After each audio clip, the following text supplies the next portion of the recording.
주간신문을 펼치면 독재자, 탐욕스러운 정치인, 전쟁, 경제 붕괴, 인간답지 않은 짓을 한 사람들의 소식, 사건 및 사고 소식이 1면, 2면, 3면 이렇게 이어집니다. 라디오나 TV 그리고 인터넷 채널에서도 마찬가지입니다.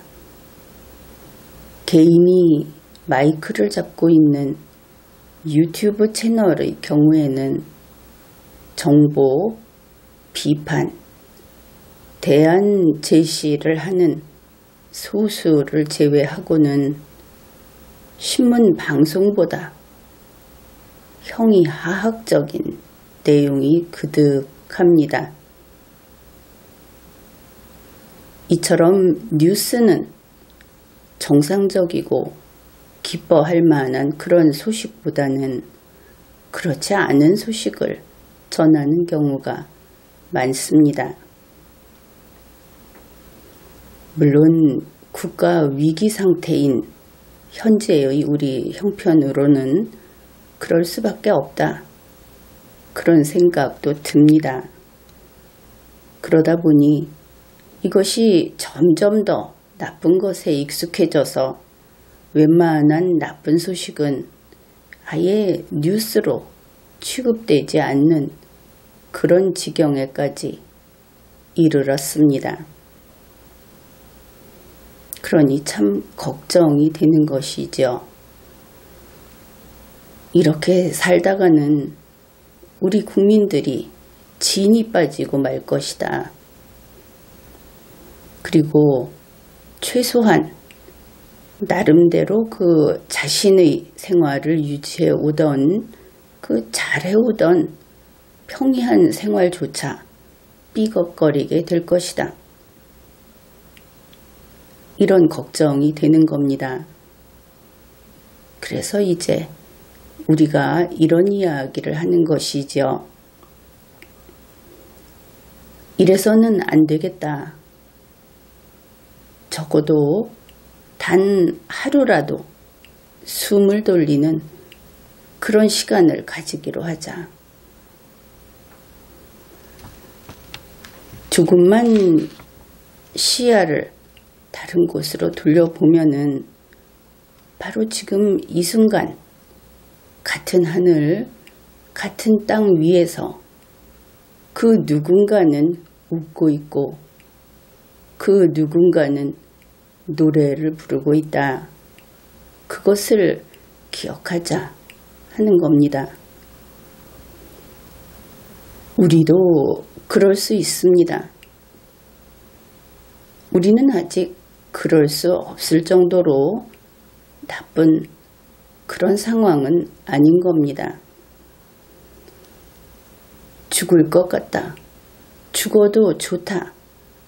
그런 심정이 아니고 안정감 그리고 행복을 누리면서 바로 그 행복을 지키기 위해서 틀린 것은 틀렸다 하는 소리를 내어야 하는 것입니다. 우리나라는 국민성이 그렇기도 하고 워낙 좀 성미가 급하고 그런 것이 있기도 하지만 이념의 유통체계가 너무나 복잡하고 비합리적이고 탐욕적입니다. 사실 대중은 우파, 좌파 할 것 없이 모두 이러한 이념의 중간 상인들에게 일종의 갈취를 당하고 있다. 그렇게 이야기할 수 있죠. 그들 이념의 중간 상인들은 국민의 반을 딱 갈라서 분노하라 하고 부추깁니다. 저 건너편에 있는 나머지 반이 원수다. 그러니 분노하라. 원수 앞에서 옳고 그름은 없습니다. 원수니까 틀렸고 원수가 아니니까 옳다. 이렇게 가는 것이죠. 국민을 외눈박이로 만드는 겁니다. 어떤 문제가 있으면 그 문제를 풀기보다 문제를 증폭시켜서 대중이 분노로 끌어오르게 만들고 있는 겁니다. 이렇게 대중이 분노할수록 이념의 중간 상인들은 자신들의 주머니가 두둑해집니다. 그래서 사람들은 매일 분노하면서 에너지를 소모하고 분노로 눈이 멀어서 그들 이념의 중간 상인을 먹여 살리고 있는 겁니다. 중간 상인들은 우파든 좌파든 할 것 없이 사실을 덮어버리고 정보를 왜곡합니다. 분노를 극대화하기 위해서 그런 짓을 하는 것이죠. 그래서 우리는 다시 고민하게 됩니다. 어떻게 하면 국민들이 두 눈으로 세상을 볼 수 있게 만들 것인가? 어떻게 하면 사람들이 문제 자체에 분노하지 않도록 그렇게 할 수 있을까?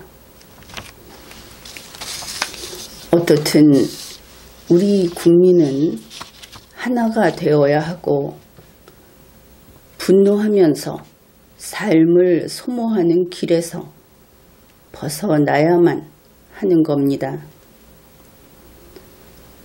우리가 살아가면서 만나는 수많은 문제는 어쩌면 우리에게 끊임없이 학습하고 탐구할 계기를 제공하는 것이라고 할 수도 있는 겁니다.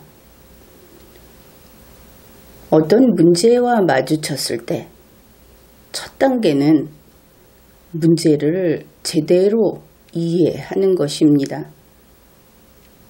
문제에 화를 내거나 당황하거나 쫓길 필요가 없는 것이죠. 그 다음에는 그 문제의 상황, 어째서 문제는 나에게로 왔는가?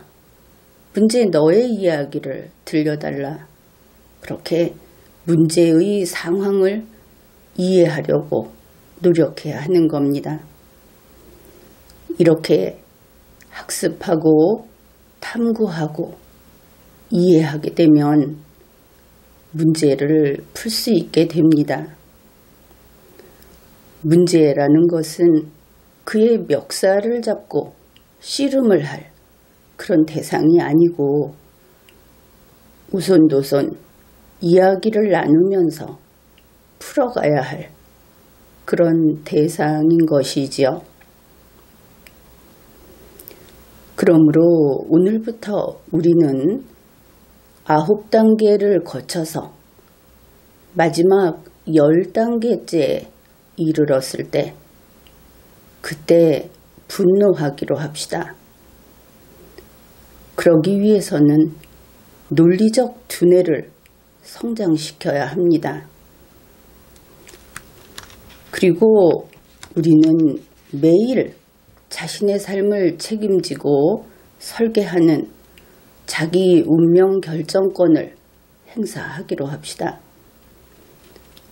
어제는 이미 우리의 손을 떠났고 오늘도 곧 우리의 손을 벗어나겠지만 다행스러운 것은 오늘은 지금 우리 손 안에 있다 하는 것입니다. 우리는 오늘의 주인인 것이죠. 그렇다면 우리는 오늘을 활기차고 행복하게 살아야 하는 겁니다.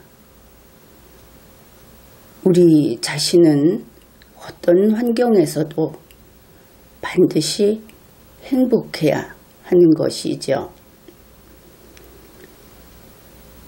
단 한 번밖에 없는 우리의 오늘이기에 또 그 오늘이 우리 각자의 인생에서 소중한 한 페이지이기 때문에 그런 것입니다. 우리는 매 순간 승리해야 하고 그리고 매 순간 그렇게 열정적으로 살아야 하는 것입니다. 물론 공존의 세계에 우리 각자의 목소리를 들려주는 일 또한 게을리하면 안 되겠습니다. 그렇다면 비판은 어떻게 할 것인가? 비판은 반듯한 말과 글로 인격자답게 담담하게 그렇게 해야 하는 것입니다. 우리 모두는 법적으로 인격을 인정받고 있는 그러한 인격자이기 때문입니다. 비판의 내용은 어떻게 할 것인가? 그것은 물론 건설적이어야 합니다. 나무라기는 하되 그래도 숨통은 틔워놓고 나무라야 한다. 그런 뜻인 것이죠. 당신 그런 식으로 하면은 죽는다. 망한다. 이렇게 이야기할 때도 죽지 않기를 바라는 마음으로 망하지 않기를 바라는 마음으로 그런 말을 해야 하는 것입니다. 당신은 실패했다. 이렇게 판정을 내릴 때에도 그것은 실패했지만 앞으로 내일은 또 다른 살 길이 있다. 그것을 제대로 찾아서 성공해라. 이런 마음으로 하는 것입니다. 행복한 사람, 자기 운명의 주재자인 사람이 하는 비판은 그래서 건설적인 것이지요. 남을 해치지 않고 함께 살 방도를 모색하는 공존의 지혜가 담겨있기 마련인 것입니다. 오늘부터 우리 모두 마음은 평온하게, 비판은 냉철하게, 그리고 매 순간 논리적 사고를 하기로 합시다. 그리고 행복해지기로 합시다. 지금까지 리걸마인드 연구소였습니다.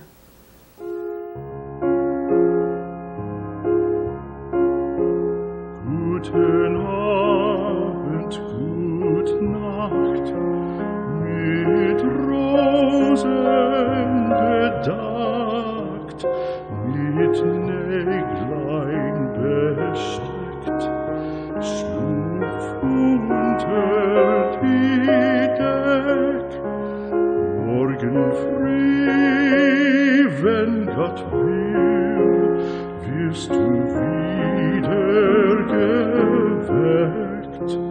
Morgen früh, wenn Gott will, wirst du wieder geweckt.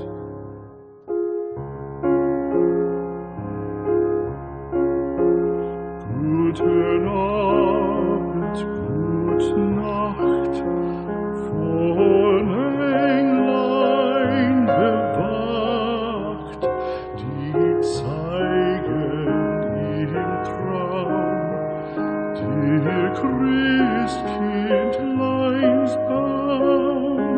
Schlaf nun selig und süß, schau im Traums Paradies. Schlaf nun selig und süß.